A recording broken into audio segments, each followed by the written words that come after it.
separation of king rules from the demands and interference of religious needs depend dependent of people for their civil and political right, political consciousness, French Revolution in 1789, and Declaration of Rights brought about a great improvement in the political setup of nation state and lead to the growth of modern nation states. सो उस time पे क्या हुआ students, हमने Roman empire देखा, फिर हमने feudal empire देखा. Feudal state में क्या हुआ था कि उन्होंने सब कुछ अपना मोनार्की को दे दिया था, किंग रूल को दे दिया था. पर हमने क्या क्या किया, जब वो चीज़ें ख़त्म हो गई, किंग रूल भी ख़त्म हो गया, तो हमने ज़्यादातर देखा कि लोगों की ज़रूरत क्या है.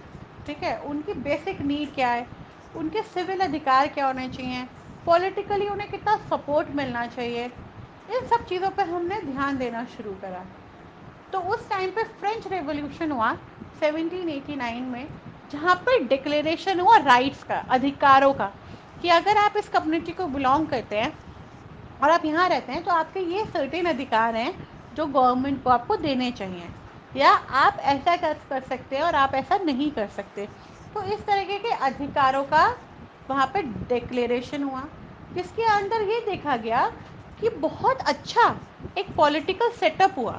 यानी कि पॉलिटिकली एक बहुत अच्छा सेटअप हुआ जहाँ लोगों को उनके अधिकारों के बारे में बताया गया और उनको ये बताया गया कि आप ऐसे कर सकते हो और आप ऐसा नहीं कर सकते, जिसकी वजह से उन्होंने एक बहुत अच्छी टेरिटोरियल नेशन स्टेट का फॉर्मेशन किया. That is how the growth of modern nation states occurs.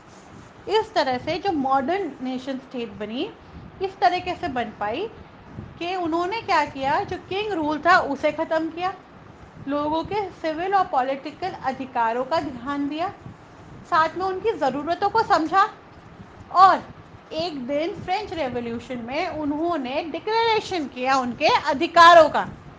After that declaration this modern nation state has came into force.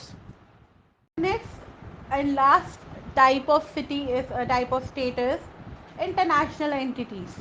International entity से समझो, इंटरनेशनल मतलब जो वर्ल्ड वाइड है. एंटिटी क्या होती है, जो किसी को सिंबलाइज करता हो, that is the entity.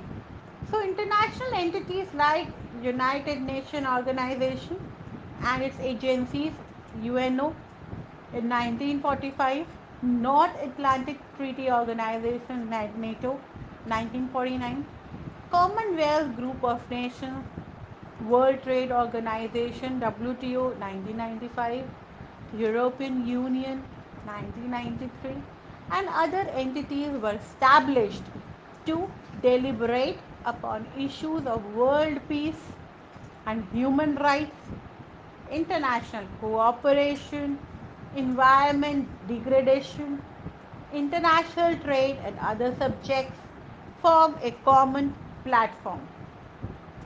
So, what happened, student? After the modern nation state, when it came into force, they have established some kind of entities, means groups, who are the representative groups of the people. जैसे आजकल है, you can see that आजकल you have human right commission, you have national child development commission, you have labor department. So these all are kind of departments, these all are entities who are the representative for the people. They work for the special group of people. जैसे suppose you can say that national child development council है, क्या करते हैं वो बच्चों के लिए काम करते हैं.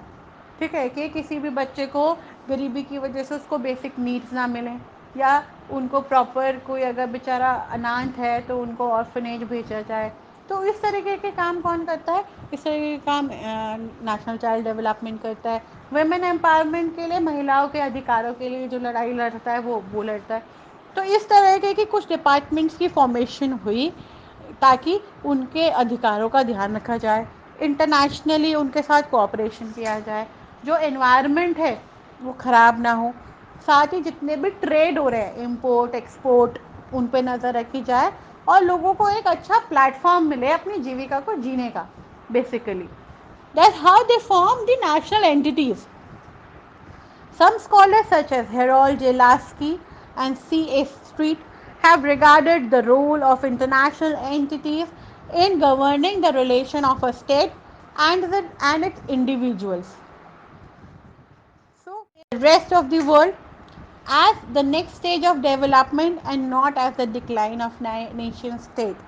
C.S. Street in his book Union now advocate federal union for the existing democracy of the world. So there were two scholars जैसे political thinkers हैं ऐसे scholars हैं political thinkers वो होते हैं बेटा जो अपने views देते हैं scholars वो होते हैं जो पढ़ते हैं उस पर अपना शोध करते हैं तो इस तरह के स्कॉलर्स थे जैसे हेरोल्ड जे लास्की हो गए सी स्ट्रीट हो गए इन्होंने ये देखा कि कैसे इन इंटरनेशनल एंटिटीज़ के बाद स्टेट का और जो लोगों के बीच का रिलेशन था वो एक नेक्स्ट स्टेज पे पहुंच गया यानी कि एक और अच्छाई की डेवलपमेंट की स्टेज पे पहुंच गया और कैसे नेशन की तरक्की में उन्होंने अपना साथ दिया so that's how the evolution of state occurs धीरे धीरे स्टेट ने लोगों की ज़रूरतें जानी अपने लोगों के लिए क्या उनके अधिकार होते हैं कैसे उनकी ज़रूरतें पूरी की जाए उनको समझा सेम तरीके के लोगों का सेम तरीके के रिलीजन्स की एक टेरिटोरियल आइडेंटिटी बनाई और उसको एक नेशन स्टेट का नाम दे दिया उसके बाद कुछ एंटिटीज़ बनाई गई एक ऐसे रिप्रेजेंटेटिव बनाए गए जो एक सर्टेन ग्रुप के लिए काम करें ताकि लोगों के अधिकारों का ह्यूमन राइट्स का लोगों के इंटरनेशनल कोऑपरेशन का एनवायरनमेंट के डिग्रेडेशन का या जो भी वो ट्रेड कर रहे हैं इम्पोर्ट एक्सपोर्ट उसमें उन्हें कोई परेशानी ना हो और जो उनका नेशन है और जो उनका स्टेट है उसके डेवलपमेंट में उनको हेल्प मिले so that's how the state developed